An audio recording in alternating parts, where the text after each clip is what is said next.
Hello everyone, so please welcome back my Prinkal study classes. So आज की मेरी video जो रहने वाली है, सबसे पहले तो मैं आप सबका बहुत बहुत ज़्यादा थैंक यू करता हूँ क्योंकि मेरे 1K सब्सक्राइबर्स जो हैं प्रिंकल स्टडी क्लासेस में ओवरऑल कंप्लीट हो चुके हैं। मैं अपने सब्सक्राइबर्स जितने भी थैंक यू करता हूँ। और भी अगर कोई न्यू सब्सक्राइबर मेरी वीडियो को वॉच करने के लिए आया है, सो प्लीज़ आप मेरे चैनल को सब्सक्राइब किए में जाना, बेल नोटिफिकेशन आइकन को ऑन करना ताकि मेरी हर एक वीडियोस की नोटिफिकेशन आप बच्चों तक पहुंच सके। अब से मेरी वीडियोस जो है आपको रेगुलर रहने वाली है। आज का जो मेरा टॉपिक रहेगा इस वीडियो का वो है how to write in board exams. आप बोर्ड एग्जाम्स में किस तरीके से राइट डाउन कर सकते हैं। मतलब कि कुछ बच्चों को बहुत ज़्यादा डाउट्स रहते हैं कि हम कैसे लिखें जिससे बोर्ड एग्जामिनर जो है वो इम्प्रेस हो जाए और आपके बोर्ड में बहुत अच्छे मार्क्स से आप क्या हो जाओ, सिक्योर्ड हो जाओ। तो सिक्योर करने के लिए आपको कुछ टिप्स फॉलो करना भी जरूरी है। ये नहीं है कि आप अगर सोचते हो कि मैंने तो बहुत अच्छा लिख के आया था और जो एक बैड स्टूडेंट है, मतलब कि उसकी बैड राइटिंग है, not at bad students, not at of bad writing और गुड राइटिंग में डिफरेंसेस हैं।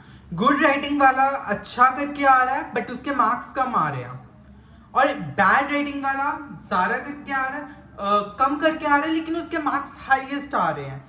इसमें अंतर क्या है? लिखने का। अगर बैड राइटिंग वाला लिख रहा है, उसका लिखने का तरीका किस तरीके से है, ये चीज। गुड राइटिंग बहुत ज़्यादा मैटर करती है, ये नहीं है कि मैटर नहीं करती। अब मैं आपको बताता हूँ कि आपको किस तरीके से राइट डाउन करने हैं अपने बुकलेट्स में, जो कि आपको बोर्ड एग्जाम्स में दी जाती है। जिस तरीके से अभी प्राइवेट बाइएनुअल के एग्जाम्स चल रहे हैं as well as board exams भी जो है 1 अक्टूबर-नवंबर सेशन में आएगा, और उसके बाद जो है जम्मू डिवीजन में भी आपको देखने को मिलेगा जो कि 2027 के बीच में रहेगा। ये वीडियो आपके लिए बहुत हेल्पफुल रहने हैं।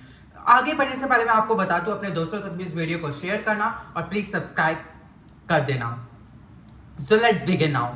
फर्स्ट स्टेप, जब आपको क्वेश्चन पेपर मिल जाता है, आप क्वेश्चन रीड करते हैं, उसके बाद आपके पास एक बुकलेट होती है, आप डिटेल्स फिल करते हैं और आपके पास सबसे पहले, मान लो किसी सब्जेक्ट का आपका एग्जाम है, आपको आए सबसे पहले पार्ट जो सेक्शन रहता है वो एमसीक्यूज का ही रहता है।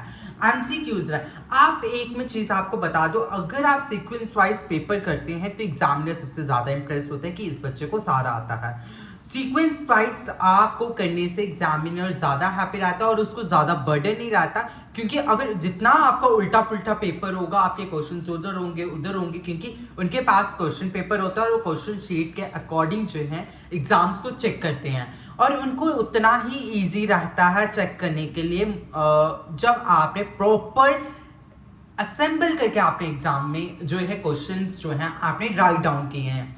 अब देखो, अगर आपके पास एमसीक्यूज सेक्शन में आया, आपने एमसीक्यूज लिखे, ठीक है, अब ज्यादा बर्डन नहीं पड़ता टीचर्स को और वो उतना ही हैप्पी रहेगा। उसके बाद सेक्शन बी आपका आ रहा है very short answer type questions. Very short answer type questions कर रहे हो, शॉर्ट आंसर टाइप क्वेश्चंस है, लॉन्ग आंसर टाइप क्वेश्चंस करो। अब बात रही, अगर आपको कुछ नहीं आता तो आप लिखोगे कैसे? आप इतना ज्यादा परेशान हो जाते हो, आप मैक्सिमम यही चांसेस करोगे कुछ छोड़ो मत। अगर स्किप करोगे आपके मार्क्स कट होंगे। स्किप आपको बिल्कुल नहीं करना, क्योंकि स्किप करने से आपके मार्क्स जीरो आएंगे।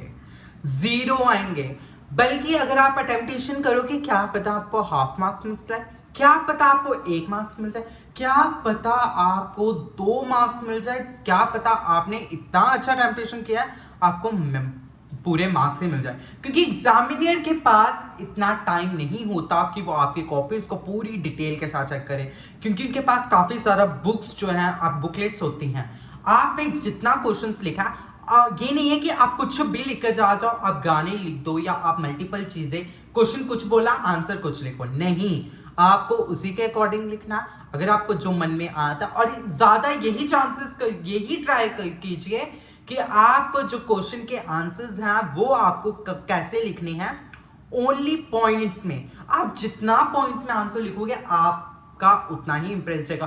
कीवर्ड्स बहुत ज्यादा मैटर करते हैं, आप कीवर्ड्स जितना एक्यूरेट लिखोगे उतने मार्क्स आपको गेन करने में इजी होंगे। आपको मार्क्स गेन करने के लिए ये जो टिप्स हैं आपको फॉलो करनी होगी।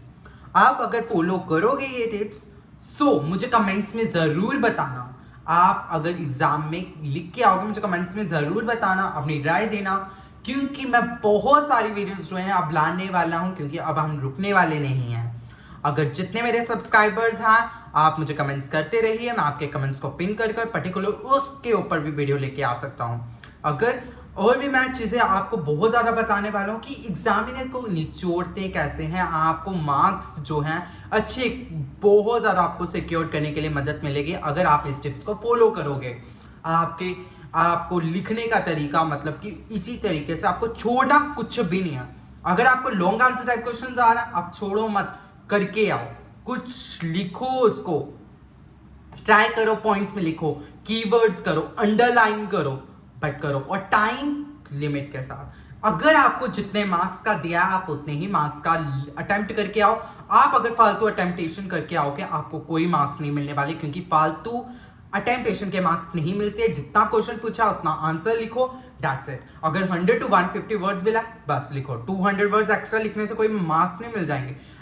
बहुत सारे स्टूडेंट्स हैं जो एक्स्ट्रा लिखते हैं उनके मार्क्स कम आते हैं, और जो कम लिखते हैं उनके मार्क्स ज्यादा आते हैं, क्योंकि उन्होंने कम तो लिखा है लेकिन उन्होंने जो लिखा है वो एक्यूरेट है, टू द पॉइंट है। मेरी बातों को ध्यान से सुनिए, बहुत सारी ऐसी वीडियोस आने वाली हैं और भी ऐसे व्लॉग्स के लिए, सॉरी डोंट व्लॉग, और भी ऐसी वीडियोस के लिए मेरे चैनल को सब्सक्राइब करना मत भूलना। Thanks for watching for this video. फिर मिलेंगे एक नई वीडियो के साथ, और ज़रूर कमेंट ज़रूर करना एंड शेयर करना।